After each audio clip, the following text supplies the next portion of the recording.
Halo, halo. Ini kita sharing aja ya. Kemarin saya tuh iseng-iseng menghitung jumlah seller ya di e-commerce itu jumlahnya berapa sih. Jadi setelah saya hitung-hitung, saya analisa, itu prediksi jumlah seller di e-commerce Indonesia itu tembus di angka 10 juta untuk tahun 2025 ini ya. Jadi kira-kira ada 10 juta seller aktif. Nah, 10 juta itu banyak ya, banyak banget. 10 juta seller aktif yang berjualan di e-commerce seperti di Shopee, TikTok Shop, dan lain sebagainya. Berarti kalau banyak penjual ini, maka e-commerce ini sudah masuk ke zona red ocean ya, sudah masuk ke zona red ocean. Apa itu zona red ocean? Red ocean adalah kondisi pasar yang penuh kompetisi, di mana pemain berebut pangsa pasar yang sama, sehingga persaingan harga semakin ketat, biaya iklan dan akuisisi pelanggan makin mahal, margin keuntungan menurun ya. Itulah disebut dengan zona red ocean. Jadi sudah penuh kompetisinya.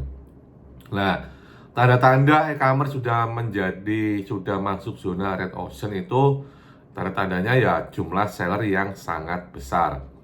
Seperti yang kita bahas tadi, diperkirakan hampir 10 juta seller di 2025, yang artinya satu produk bisa punya ribuan penjual dengan harga yang mirip-mirip. Jadi satu produk itu bisa banyak yang jual macam-macam, apakah sama persis atau serupa dengan harga yang mirip-mirip. Nah, kemudian apa?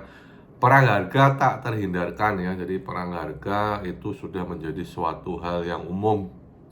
Banyak seller bermain banding harga demi bisa muncul di pencarian dan mendapat order pertama. Jadi memang terkait pricing ini, memang harga ini memang benar-benar menjadi suatu senjata ya.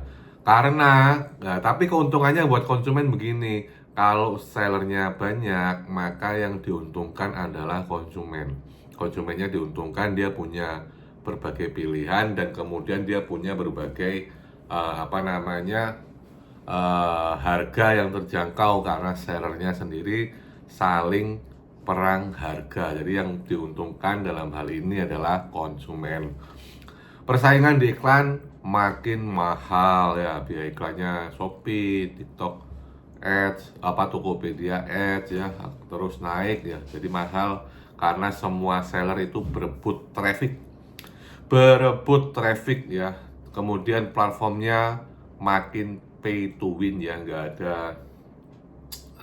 ada duit ya, nggak dikasih traffic kan, seperti itu ya. Jadi algoritmanya lebih berpihak pada seller yang masang iklan dan mengikuti program-program promosi yang disediakan oleh platform. Jadi makin, terutama ini TikTok nih ya, TikTok Shop ini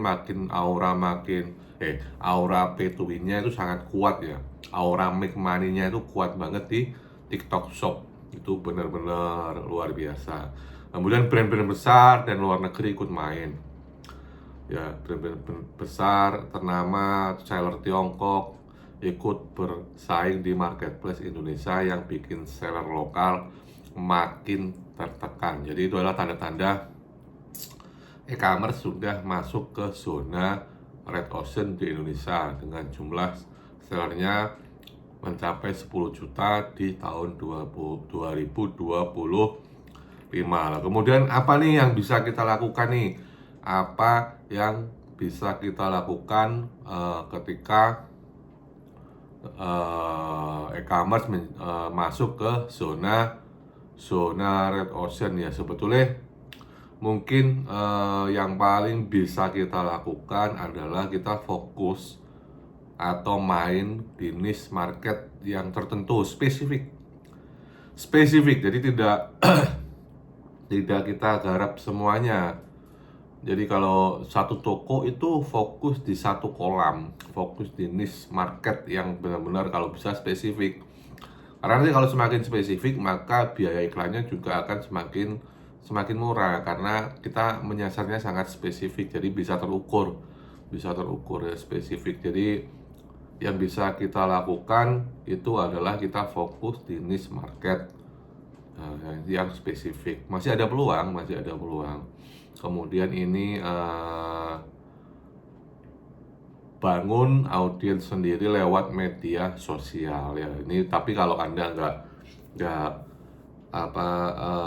mahir menggunakan sosmed, maka yang paling gampang dieksekusi adalah fokus di niche market ya. Apa itu niche market? Niche market itu marketnya tuh misal begini ya, ada toko itu jualan tisu, kemudian jualan palu, jualan macam-macam yang dijual. Jadi maksudnya kalau memang mau dijual tisu berarti dia apa ya, perlengkapan atau kebutuhan rumah tangga ya di sekitaran situ, bisa sama tempat tisunya, bisa sama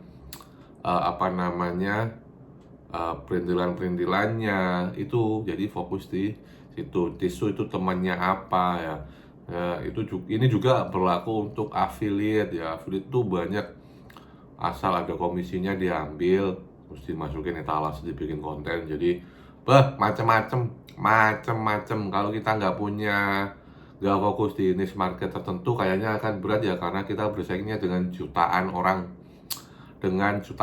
bukan lagi ribuan atau ratusan ribu, tapi jutaan manusia. Dan manusia ini aktif ya, bukan manusia yang nggak aktif atau mati, tapi manusia hidup sama seperti kita semuanya, saling jualan ya, namanya juga perdagangan bebas. Jadi yang penting kita bisa fokus di niche market.